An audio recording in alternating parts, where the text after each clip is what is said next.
આજરોજ જૂનાગઢ મહાનગરપાલિકાની કચેરી ખાતે તાજેતરમાં જ સ્ટેન્ડિંગ કમિટીની બેઠક યોજાઈ હતી।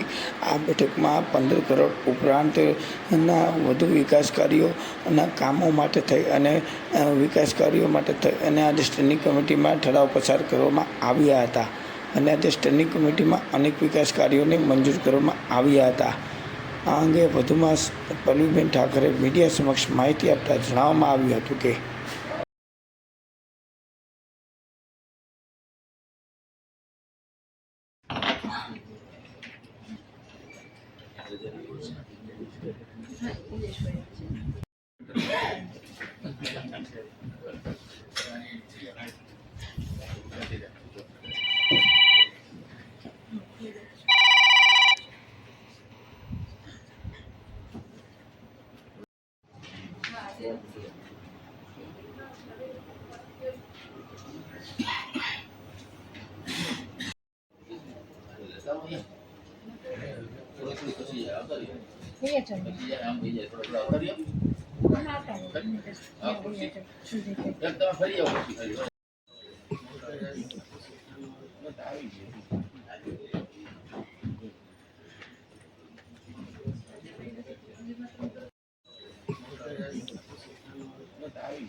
ગાંધી સાહેબ ત્યાં રાજકોટ છે ને 500 એમના જે નીચેના લોકો પેલો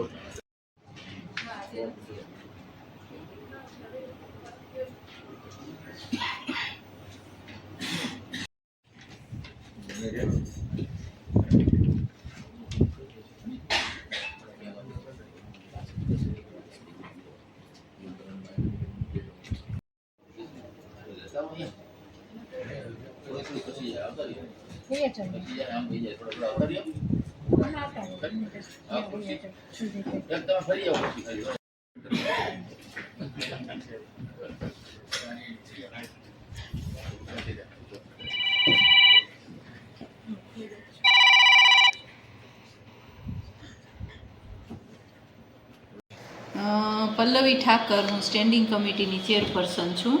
આજરોજ મહાનગરપાલિકા જૂનાગઢની સ્ટેન્ડિંગ કમિટીની બેઠક મળી હતી, જેની અંદર 18 જેટલા મુદ્દાઓ હતા, જેમાં મુખ્ય મુદ્દાઓ વોર્ડ નંબર 1, 4, 9, 8, 5, 6, 7, 10, 11, 12 એમ કરીને ટોટલ 10 વોર્ડના વાર્ષિક ભાવના કામો છે એ અમે મંજૂર કર્યા છે। આ વાર્ષિક ભાવ એ વાર્ષિક ભાવ છે કે જેમાં કોર્પોરેટર પોતાને જે સ્વવિવેકની જે ગ્રાન્ટ મળે છે એ ગ્રાન્ટ છે, એ ગ્રાન્ટમાં જે નાના મોટા કામો હોય છે, ગટરનું ઢાંકણું બદલવું છે, ચેમ્બર તૂટી ગઈ છે તો એ, અથવા કંઈક નળમાં પ્રોબ્લેમ આવ્યો હોય કે રોડ રસ્તામાં ક્યાંક કરવાનું થતું હોય તો એ બધા કામો છે એ કોર્પોરેટર પોતાની ગ્રાન્ટ લખતા હોય છે, તો એ ગ્રાન્ટમાંથી આ એજન્સીએ કામ કરવાના થાય છે।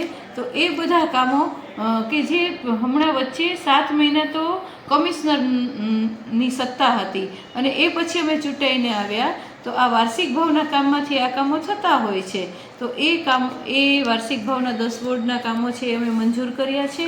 આ ઉપરાંત ડોગ સર્વેની કામગીરી કરવાની થાય છે, તો એના ટેન્ડરના ભાવ છે એ અમે મંજૂર કર્યા છે અને આવી વિવિધ 18 જેટલી ટોટલ આઇટમો હતી, એમાં 1 થી 10 વોર્ડના તો આ વાર્ષિક ભાવના કામ। બીજા કયા કામો મંજૂર કર્યા છે?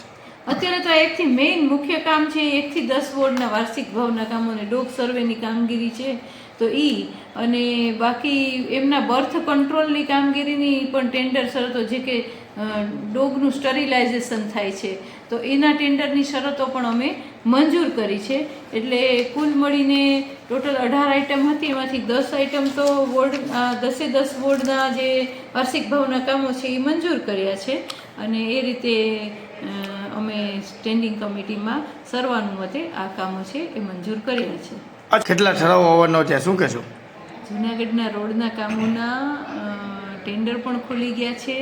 એજન્સી નક્કી થઈને પછી મારી પાસે દરખાસ્ત આવશે કે જે મોટા મોટા કામ છે, 85 કરોડના મુખ્ય રસ્તાના કામ છે, 80 કરોડના વોર્ડ નંબર 1 થી 8ના કામ છે, પછી બીજા 70 કરોડના 9 થી 15ના કામ છે કે જે સારામાં સારા રોડ, આની પહેલાં પણ હું કહી ચૂકી છું કે જે સારામાં સારા રોડ થશે, કે એ રોડ એવા થશે કે આવતા વર્ષે વરસાદ પડશે તોય એમાં પેચ નહીં કરવા પડે અને એ રોડ છે ડેમેજ નહીં થાય, એવા PQCના રોડ કે જે માત્ર ને માત્ર સિમેન્ટના ને જે રીતે અત્યારે તમે જોઈ શકો છો તળાવવાળો જે રોડ છે એ રોડની ક્વોલિટી કરતાં પણ વધારે સારી ક્વોલિટીના રોડ છે.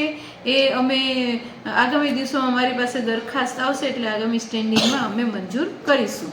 અચ્છા, જુનાગઢની સિટી બસની વાત છે, શું કહેશો? જૂનાગઢની સિટી બસ માટે અત્યારે એનું ચાર્જિંગ સ્ટેશન બની રહ્યું છે, સિટી બસ સ્ટેન્ડ પણ બને છે અને આ કેન્દ્રની યોજના છે, કેન્દ્ર સરકારની યોજના છે. એટલે આ ચાર્જિંગ સ્ટેશન થઈ જશે. પછી એ લોકો પહેલાં 2 ઇલેક્ટ્રિક બસ છે એ આપણને ટ્રાયલ માટે આપશે અને એ પછી ટોટલ 50 બસો આપણી માટે આવવાની છે. તો એ ટોટલ 50 બસો છે એ જૂનાગઢના રસ્તા ઉપર સિટી બસ તરીકે દોડશે.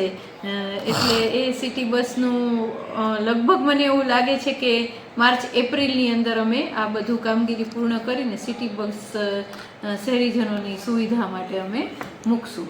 અચ્છા, રોડ કેદી બનવાનો, કઈ રીતે ચાલુ થાય રોડ? હવે એજન્સી નક્કી થઈને પછી અમારે સ્ટેન્ડિંગમાં ત્યારે દરખાસ્ત આવશે એ અમે મંજૂર કરશું. મંજૂર કરીને પછી એને વર્ક ઓર્ડર, એટલે લગભગ 1 મહિના જેવી આ પ્રોસેસ ચાલશે. એ પછી રોડ છે એ રોડના કામ ચાલુ થશે. આ રોડની ગેરંટી પીરિયડ કેટલો હશે, કઈ રીતની વાત છે? રોડ 5 વર્ષની ગેરંટી રાખી છે આપણે, પણ મતલબ 10 વર્ષ સુધી આ રોડ ડેમેજ ન થાય એવા રોડ અમે કરવાના છીએ.